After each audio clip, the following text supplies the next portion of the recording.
तो सर आपका परिचय?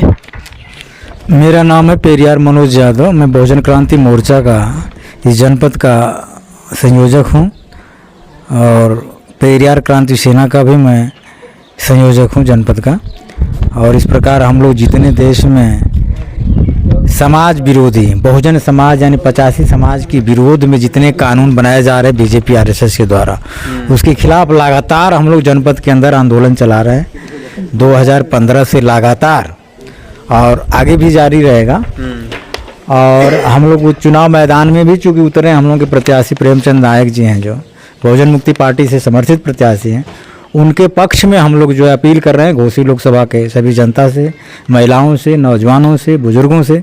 चूँकि लड़ाई तो इस देश में बीएमपी ही राजनीतिक एक ऐसी दल है, बीएमपी बहुजन मुक्ति पार्टी, कि पूरे देश में बहुजनों की समग्र लड़ाई, पूरे विकास की, एक बच्चे से लेकर के बूढ़े बुजुर्ग नौजवान तक की सबकी लड़ाई, चाहे रोजगार की हो, जो बेरोजगारी की समस्या उसके खिलाफ, जो देश में बड़े पैमाने पर सारे संस्थाओं को ये बीजेपी आरएसएस वाले ये बेईमान लोग हैं, देश के देशद्रोही संविधान द्रोही लोग हैं और देश को बर्बाद करना चाहते हैं और सारी संस्थाओं को प्राइवेट कर रहे हैं।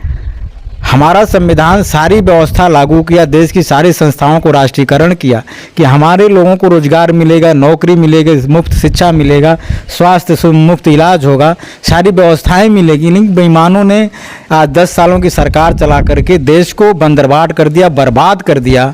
ऐसे निकम्मे लोगों को मैं जनता से अपील करता हूँ, ऐसे निकम्मे लोगों को इस देश से, इस प्रदेश से, इस लोकसभा क्षेत्र से उनको जितना जल्दी से जल्दी हो इनको आउट कर देना चाहिए। ऐसे लोगों को, ऐसे देशद्रोहियों को देश में जगह नहीं होनी चाहिए। देश की जनता से मैं अपील करता हूँ, संविधान द्रोही लोग हैं, राष्ट्रद्रोही लोग हैं, ऐसे निकम्मे लोगों को हम जनता से अपील करें, हमारे लोग वोट न करें।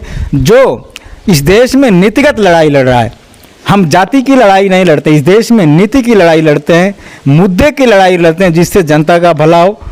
अगर इन मुद्दों पर, चाहे किसान का मुद्दा रहा हो, चाहे देश में CNRC का मुद्दा रहा हो, चाहे EVM का मुद्दा रहा हो, ऐसे बड़े बड़े मुद्दे जो राष्ट्रीय मुद्दे हैं, चाहे पिछड़े समाज की OBC की जाति आधारित गिनती का मुद्दा, हम हर मुद्दों पर, नौजवानों के रोजगार के मुद्दे पर, छात्रों के पढ़ाई के मुद्दे पर, रिजर्वेशन के मुद्दे पर, ये सारे मुद्दों पर लड़ाई हम लोग लड़ते हैं, BMP के लोग लड़ते हैं, बहुजन क्रांति मोर्चा के लोग लड़ते हैं। इसलिए हम लोग पूरा का पूरा समर्थन BMP के प्रत्याशी प्रेमचंद नायक को इस घोसी लोकसभा 70 से हम लोग जो है इनके मैदान में इनके साथ हैं। और चुनाव निशान सिलाई मशीन पर हम लोग अपील कर रहे हैं। चूँकि यहाँ का निर्वाचन अधिकारी, हम लोगों ने तो चारपाई मांगा था लेकिन सिलाई मशीन दे दिया, तो इस भ्रम में न रहें। हमारे जितने भी विचारधारा BMP के लोग हैं, राजनीति को BMP को चाहने वाले लोग हैं और प्रेमचंद नायक को चाहने वाले लोग हैं, और इस घोसी लोकसभा से चाहते हो कि हमारा जुझारू लड़ने वाला प्रत्याशी अगर लोकसभा पार्लियामेंट में जाता है, लड़ेगा, तो अगर ऐसी भावना के साथ जितने लोग हैं उनका मैं स्वागत करता हूं। ऐसे लोग प्रेमचंद नायक जी को वोट करें। सिलाई मशीन पर बहुजन मुक्ति पार्टी के समर्थित उम्मीदवार हैं। हम सारे लोग जोश और जुनून के साथ, सारे नौजवान इनके साथ लगे हैं, विद्यार्थी लगे हैं, बेरोजगार नौजवान लगे हैं, युवा नौजवान लगे हैं, वकील, छात्र संघ, महिलाएं, सारे लोग हम लोग एक हुजूम के साथ इनको वोट करने जा रहे हैं, सिलाई मशीन पर वोट करने जा रहे हैं। और दुश्मनों को बताना चाहते हैं कि देश में तुम्हारे लिए जगह नहीं, देश हमारा, इस देश का असली वारिस है, हमारा संविधान है, हमारे पुरखों ने इस देश को अपने खून पसीने से सींचा। अगर इस देश के साथ तुम छेड़छाड़